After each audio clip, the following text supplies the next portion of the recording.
A ver, ¿alguna vez se han sentido que las cosas se ven mucho más claras desde afuera, desde el margen? Bueno, de esa idea precisamente se agarra la literatura.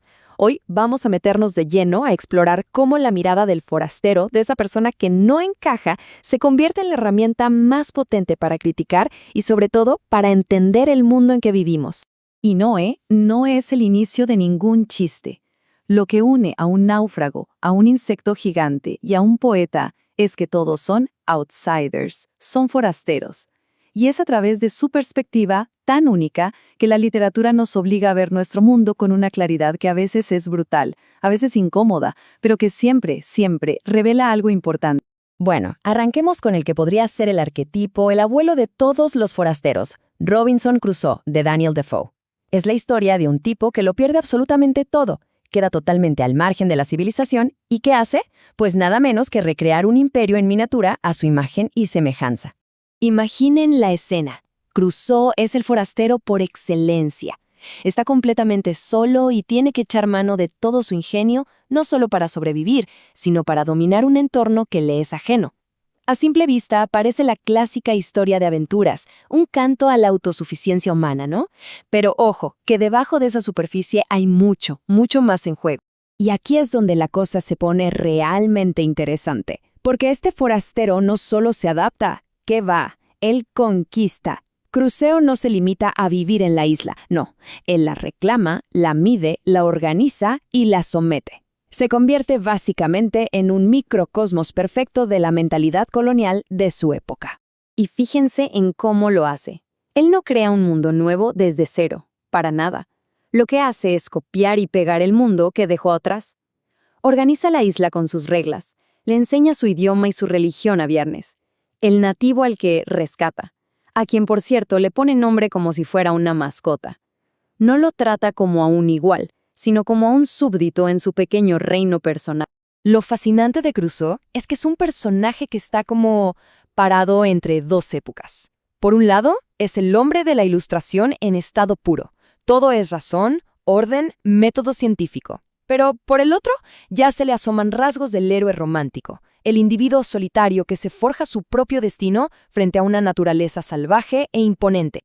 Muy bien, ahora dejemos la isla de Crusoe y vámonos a un escenario mucho, pero mucho más claustrofóbico. Vamos a conocer a un forastero muy diferente, uno que no está alienado por la geografía, sino por su propio cuerpo y por su propia familia. Uf, hay pocas frases en la historia de la literatura con un impacto tan directo. En una sola línea, ¡pum!, Kafka nos lanza de cabeza a la pesadilla. Aquí el forastero no está en una isla lejana. El aislamiento es total, pero viene desde adentro, desde el propio cuerpo.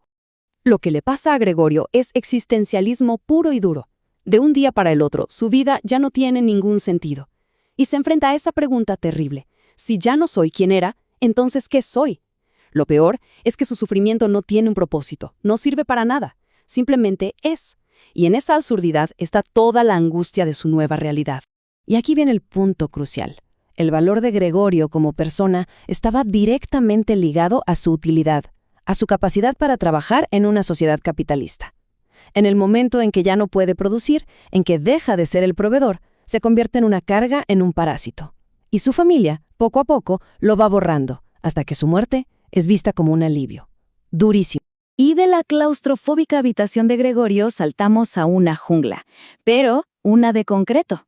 Nuestro último forastero es el propio poeta, Federico García Lorca, observando la gran metrópolis moderna con una mirada, bastante crítica y desilusionada. ¡Qué imagen tan potente!, ¿verdad? En este poema, Lorca toma algo universalmente positivo como la aurora, el amanecer, que es símbolo de renovación y esperanza, y en su visión de Nueva York lo convierte en todo lo contrario. Es la prueba de que no hay futuro, solo un ciclo mecánico y sin alma. Es que para Lorca, el poeta forastero, Nueva York no es ningún símbolo de progreso, es un lugar de degradación.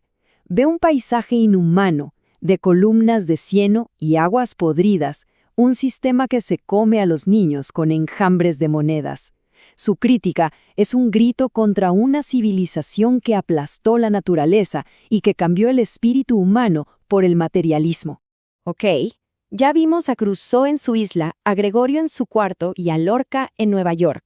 3 forasteros, 3 mundos muy distintos. Entonces, ¿qué pasa cuando los ponemos a todos juntos?